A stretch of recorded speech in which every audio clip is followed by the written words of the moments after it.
Hello guys, कैसे हैं आप लोग। आशा है आप लोग अपने घर में बढ़िया होंगे, ज़िंदगी के भरपूर मज़े ले रहे होंगे। और मैं आपका अपना मिडिल क्लास बंदा आज लेके आया हूँ अपने लॉकडाउन की कहानी। वैसे बेसिकली लोगों के लॉकडाउन कुछ अच्छे रहे, किसी के बेकार रहे, बट मेरा जो था वो बहुत थ्रिलिंग था। तो वही आज कुछ किस्से लॉकडाउन के आप लोगों के साथ शेयर करना चाहता हूँ।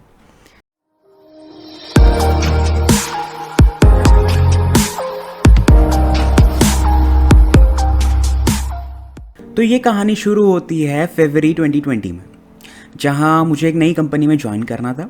वो जगह भी मेरे लिए बहुत नई थी और वहाँ के लोग भी मेरे लिए बहुत नए थे। कुछ लोग बने थे दोस्त मेरे कंपनी में, बट ये होता है ना कि स्टार्टिंग में उतना अच्छी बॉन्डिंग नहीं हो पाती है, तो थोड़ा बहुत लोनली फील करता था मैं वहाँ। शायद यही अकेलापन देख के भगवान ने भी सोचा कि मेरे लिए किसी को भेज देते हैं, तो उन्होंने मेरी बेस्टी को वहाँ भेज दिया था उसी शहर में। तो एक सुकून था कि कोई तो है मेरे लिए, कि अगर कोई भी प्रॉब्लम होगी तो हम दोनों एक दूसरे के लिए हैं। हर सैटरडे संडे को जाते थे घूमने के लिए, मज़े करते थे, मस्ती करते थे। ये 2-3 हफ्ते चला। फिर उसके बाद आ गई प्रॉब्लम, जब नोटिस आया कि 22 मार्च को लगने वाला है जनता कर्फ्यू। वो पहला लॉकडाउन था, लगा कि एक दिन का है और वो ऐसे ही निकल जाएगा, पर ऐसा कुछ था नहीं। वो 22 मार्च के बाद 15 दिन के लिए और बढ़ गया। तो इस टाइम पे मैं थोड़ा परेशान हो गया था।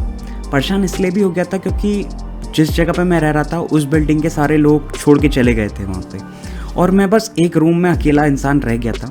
आसपास सब लोग घर के अंदर ही रहते थे, बाहर कोई निकलता नहीं था। तो मैं बिल्कुल अकेला हो गया था। 1-2 दिन तो अकेले अकेले में दिन निकाला, लगा कि चलो ठीक है, बात कर ली थी। बट चौथे दिन से 5वें दिन से फिर दिमाग अकेला सा फील करने लग गया था। अब होता इसलिए क्योंकि वो कमरा इतना छोटा था, इतना बड़ा भी नहीं था। एक बेड थी, एक अलमीरा थी और थोड़ी सी जगह थी जिसमें मैं रह पा रहा था। बाकी बाहर निकलने के लिए था नहीं, क्योंकि कंप्लीट लॉकडाउन था और अंदर में कितना भी रहता तो फ्रस्ट्रेशन हो ही जाती है। तो ये ऐसे चलते रहा, 3-4 दिन चला, 1 हफ्ता हुआ। 1 हफ्ते के बाद मैं फ्रस्ट्रेट होने लग गया था उस कमरे में, क्योंकि मैं बाहर नहीं निकल पा रहा था, मैं कुछ भी नहीं कर पा रहा था और अंदर ही अंदर फ्रस्ट्रेट होता चला जा रहा था। अब ऐसा करते करते 1 हफ्ता तो निकाल ही दिया था, बट मेरा अब किसी चीज़ में मन नहीं लग रहा था उस टाइम। तो मेरा बस इतना मन था कि अपनी बेस्टी से बोलूं कि चलो घर चलते हैं, तो किसी भी तरीके से निकल लेते हैं। बट उस टाइम पर अगर आप लोगों को याद हो तो सिचुएशन ये थी कि आपको 15 दिन तक कोविड वार्ड में रुकना था, उसके बाद ही आप अपने घर जा सकते थे। तो हमारे पास सिचुएशन ये थी कि अगर हम लोग वहाँ फंस जाते हैं या फिर कोविड हो जाता है तो ज़्यादा प्रॉब्लम हो जाएगी घर जाने में। तो हमने बस ये डिसाइड करा कि कुछ दिन और रुकते हैं, पूरे 15 दिन के बाद तो लॉकडाउन खुलना ही वाला है। बट प्रॉब्लम वहाँ पर हुई जब 15 दिन के बाद ही वहीं पर नोटिस आ गया कि 15 दिन के लिए और लॉकडाउन लग चुका है। इसी बीच मैं बहुत ज़्यादा फ्रस्ट्रेट भी हो गया था और बहुत ज़्यादा परेशान भी हो गया था, क्योंकि मुझे बिल्कुल समझ में नहीं आ रहा था कि मैं कर क्या रहा हूँ। स्टार्टिंग के दिनों में तो थोड़ा बहुत ठीक था, बट उसके बाद मेरी और मेरी बेस्टी की लड़ाई हो गई थी और हमारा बात होना बंद हो गया था। मैं ऐसी जगह पे फंसा था जो बहुत नई जगह थी, जहाँ के बारे में बिल्कुल भी नहीं जानता था और वहाँ के लोगों के बारे में भी कुछ नहीं जानता था। मैं उस जगह पे बिल्कुल अकेले पड़ गया था और ये शायद मेरी बेस्टी को समझ में नहीं आया था। अब ये मेरी बेस्टी मुझे इतना इफेक्ट इसलिए कर रही थी क्योंकि ये मेरी बेस्टी से ज़्यादा बहुत कुछ थी मेरे लिए, मतलब बहुत ज़्यादा इम्पोर्टेंट थी। तो ये जब गई तो फिर इट वाज लाइक ठीक है, कोई बात नहीं। वो टाइम भी बुरा था, मैंने कहा था बाद में कभी देखेंगे ठीक करने का। तो इस चीज़ के बीच में अगर मैं कभी न्यूज़ देखता था तो न्यूज़ में बस इतना ही आता था कि लोग कितने मर रहे हैं, कितने लोग एडमिट हैं कोविड की वजह से। तो ये चीज़ें और ज़्यादा फ्रस्ट्रेट करती थी। घर वालों का कॉल आता था बट एक टाइम के लिए, उनसे भी ज़्यादा देर तक बात नहीं हो पाती थी। थोड़ा बात करो तो लगता था कि हाँ ठीक है, सुकून है, बट फिर जैसी कॉल करता था तो बहुत ज़्यादा याद भी आती थी उनकी। अब अप्रॉक्स 20 दिन निकल चुके थे, तो अब लाइफ में टाइम ऐसा ठहरता गया था कि एक एक दिन, एक एक घंटा, एक एक मिनट और एक एक सेकंड ऐसा लग रहा था कि बहुत ज़्यादा ज़िंदगी जी रहा हूँ मैं। एक कमरा जिसमें बस एक बेड, एक अलमीरा थी और कुछ भी नहीं, वो कमरे में मैंने मतलब अप्रॉक्स 3 महीने निकाले थे। अब 3 महीने it was all like jail, क्योंकि मैं उससे बाहर नहीं निकल पा रहा था। अब प्रॉब्लम वहाँ पर आती थी जहाँ पर मैं अपनी बातें किसी के साथ शेयर भी नहीं कर पाता था। घर वालों को कॉल आता था तो याद बहुत आती थी उनकी। बात करते करते ऐसा लगता था कि शायद मैं रो दूँगा, बट मैं कंट्रोल करता था अपने आप को कि उनको ना पता चले कि कैसा मैं फील कर रहा हूँ। एक्चुअली बात ये होती है कि ना, इस सिचुएशन में सब समझ लेते हैं कि आप किस सिचुएशन में हो, बट कोई ये नहीं समझ पाता कि आप फील क्या कर रहे हो। आप अंदर से कैसे हो, क्या फील कर रहे हो, कोई नहीं समझ पाता। तो सिचुएशन यही थी कि प्रॉब्लम वहीं पर आती थी कि मम्मी लोग कहते थे कि कैसे हैं, क्या हाल है, सब ठीक तो है, खाना खा लिया। हाँ कहता था, बट भूख लगती नहीं थी तो कहाँ से खाना खाने का वो होता था, मन भी नहीं लगता था। और दूसरी बात, ठीक है कहना भी पड़ता था क्योंकि घर वालों का टेंशन हो जाता था फिर, तो ऐसे ही चलता रहता था। तो ये था कि हाँ, मेरे पास दोस्त अच्छे थे। एक हम लोग पबजी खेला करते थे सुबह शाम को, तो उस टाइम पे सुबह और शाम का तो टाइम निकल जाता था, मतलब बेसिकली रात को और सुबह का टाइम निकल जाता था। अब दिन निकालना मेरे लिए बहुत ज़्यादा मुश्किल हो जा रहा था कि मैं किस तरीके से अपना दिन निकालूं, किस तरीके से मैं क्या करूं, बिल्कुल समझ में नहीं आ रहा था। तो शाम के टाइम पे पता है, एक कुत्ता था, उसको मतलब शायद उस टाइम पे कोविड के टाइम पे कोई बाहर मिलता नहीं था खाने के लिए या फिर कोई देता नहीं होगा, तो वो उठ के, मतलब मेरा जो कमरा था, कमरे के बाहर एक गेट था, गेट के उस साइड वो बैठता था, गेट के इस साइड में बैठता था। तो मेरा दिन भर का जो खाना बचा रहता था मैं उसको दे देता था। तो मेरे पास कोई होता ही नहीं था बात करने के लिए, तो मैं उसके साथ ही बातें कर लिया करता था।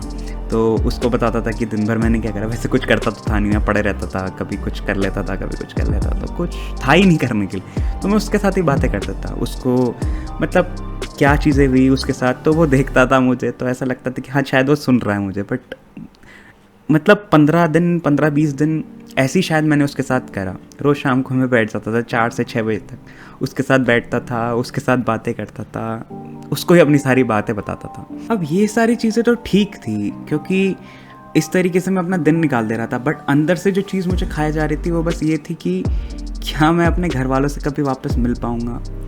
मतलब जिस तरीके से मैं न्यूज़ देखता था कि कोविड से लोग मर रहे हैं, एडमिट हो रहे हैं, एंड बहुत सारी चीज़ें थी, दिमाग में बस यही चलता था कि कहीं अगर इस कोविड की वजह से मैं मर जाता हूँ तो क्या उस बंद कमरे में मेरी लाश को कोई देखेगा, कोई ध्यान भी देगा उस लाश के बारे में। तो मतलब ये चीज़ें होती है ना, ये ना चाहते हुए भी दिमाग में आती हैं। तो मेरे दिमाग में बस यही चीज़ें आती थी कि अगर मैं मर गया तो क्या पता मेरे घर वालों को मेरी बॉडी मिलेगी भी, क्योंकि उस टाइम पे ये भी था कि आपको पैक करके आपकी बॉडी को जला दे रहे थे, सब कुछ कर दे रहे थे, तो घर वाले नहीं मिल पा रहे थे।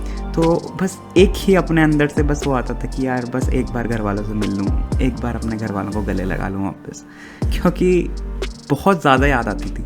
अकेले में बंदा बहुत कुछ चीज़ें करता है अपने आप को मोटिवेट करने के लिए, बट उतनी हिम्मत नहीं ला पाता।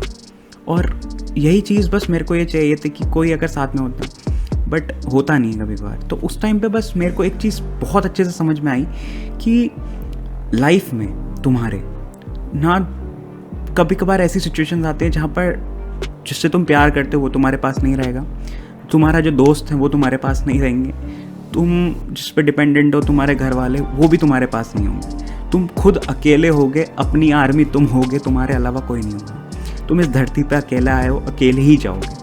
तो वो शायद चीज़ थी कि मैं अपने घर वालों से बहुत अटैच था, मैं कुछ लोगों से बहुत ज़्यादा अटैच था, मैं अपनी बेस्टी जिसके बारे में बता रहा हूँ उससे मैं बहुत ज़्यादा अटैच था। तो जब वो लोग नहीं थे तो मेरे को वो वैल्यू समझ में आई कि अकेले रहने की वैल्यू क्या होती है, तुम इस धरती में अकेले हो, इसको समझना पड़ेगा। ये चीज़ समझाया मैंने अपने आप को, सारी चीज़ों से ऊपर निकला। फिर मैंने महाभारत देखना स्टार्ट कर दिया था क्योंकि पूरा दिन निकलता ही नहीं था मेरा, किस तरीके से निकालूं, क्या करूं, समझ में नहीं आता था। तो I used to see like मैं सुबह सुबह महाभारत स्टार्ट कर देता था, देखता था पूरी की पूरी महाभारत, क्या चल रहा है, किस तरीके से चल रहा है। तो महाभारत वॉज लाइक ऐसे देखी मैंने कि एक एक चीज़ क्या क्या कहाँ पे क्या क्या हुआ है, सारी चीज़ें मैंने मतलब इस तरीके से समझ ली थी।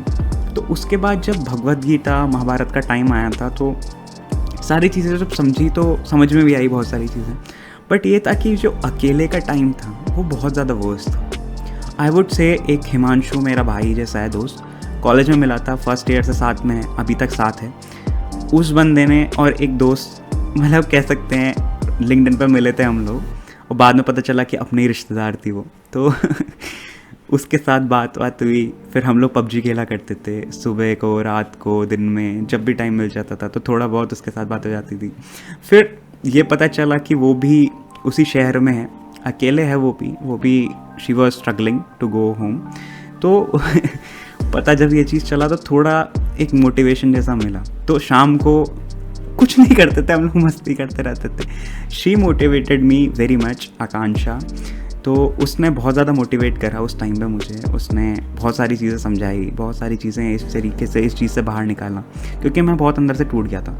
मतलब मेरा 80 किलो वेट था जिस टाइम पे मैंने कंपनी ज्वाइन करा था। उससे पहले मैंने जब वेट नापा था अपना, and at the end of 3 months I was 56 kgs। मतलब इतना ज़्यादा ख़त्म हो चुका था, इतना पतला हो चुका था मैं कि क्योंकि भूख ही नहीं लगती थी और बीमार पड़ गया था एक तो। अब जिस दिन मैं बीमार पड़ा उस दिन घर वालों का कॉल तो आया मुझे कि दिखा ले डॉक्टर को, बट डर ये लगता था कि कहीं बाहर गया तो कहीं कुछ हो गया तो क्या होगा। तो यही चीज़ें दिमाग में बहुत ज़्यादा चलते रहती थी। किसी और वीडियो में बताऊंगा अपनी स्टोरी कि किस तरीके से सरवाइव करा, क्या करा मैंने, किस तरीके से क्या क्या चीज़ें करता था कि मैं अपना सरवाइव करा मैंने अपना लॉकडाउन उस अकेले। बट येस, वो जेल जो मैंने 3 महीने निकाला अपना time, that was self explanatory कि मेरे को पता है कि एट द एंड कोई नहीं है मेरे साथ। मेरे को खुद ही अपनी सारी लड़ाइयाँ लड़नी है, मुझे खुद ही सारा अपने स्टैंड्स लेने हैं, सारी चीज़ें मुझे खुद करनी है।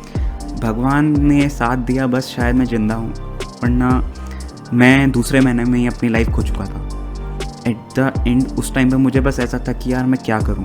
दीवार पे मैं मुक्के मारता था, मेरे नकल छिल चुके थे पूरे। मैं इतना ज़्यादा फ्रस्ट्रेट हो गया था। आई यूज टू मतलब मैं बता भी नहीं सकता वो लाइफ क्या थी, थ्रिलिंग लाइफ थी। अब लोगों को लगता है मैंने आज ये चीज़ डिस्कस कर दी यहाँ, ये चीज़ शेयर कर दी, तो लोगों को लगेगा कि हाँ ये चीज़ क्या बोल रहा है। बट उस पर्टिकुलर टाइम पे मेरे साथ जो चीज़ें हुई वो चीज़ें बहुत ज़्यादा थ्रिलिंग थी, बहुत ज़्यादा मेरे लिए सेल्फ डेविस्टेटिंग थी, क्योंकि मैंने कभी ये चीज़ झेली नहीं थी। तो अब थोड़ा बहुत ये चीज़ समझ में आई कि हाँ मैंने एक ऐसी चीज़ को सर्वाइव करा है जहाँ पर मेरे पास कुछ भी नहीं था, कोई भी नहीं था। तो अब आई फील थोड़ा मोटिवेटेड। एंड हाँ, जो चीज़ें थी, जो चीज़ों के बारे में कभी एक नई स्टोरी बनाऊँगा जिसमें सारी चीज़ें बताऊँगा कि क्या क्या हम पबजी में करते थे, किस तरीके से क्या करते थे, क्या मैं बातें करता था डॉग के साथ, किस तरीके से मतलब मैं अपने घर वालों से झूठ बोल दिया करता था, छोटी छोटी चीज़ें, सब के बारे में बताऊंगा किसी अगली वीडियो में। अगर आप लोगों को ये स्टोरी पसंद आई तो प्लीज़ लाइक कर देना, अपने कमेंट्स दे देना, शेयर कर देना, और क्या।